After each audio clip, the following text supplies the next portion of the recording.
rombongan Forkopimda Kabupaten Aceh Selatan dalam rangka ziarah ke makam pahlawan Panglima Rajolelu yang bertempat di kawasan Kelulung, Kampung Sapik, Kecamatan Kelud Timur, Kabupaten Aceh Selatan.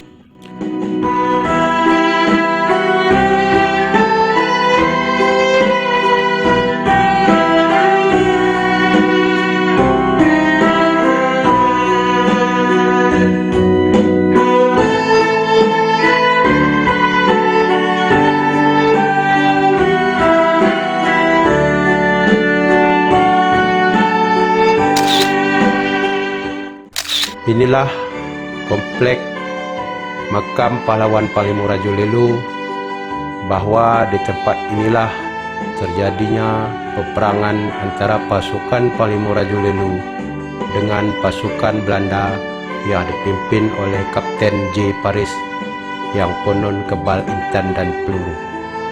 Namun dengan semangat jihad para pahlawan kita hingga tewasnya sang kapten beserta pasukannya.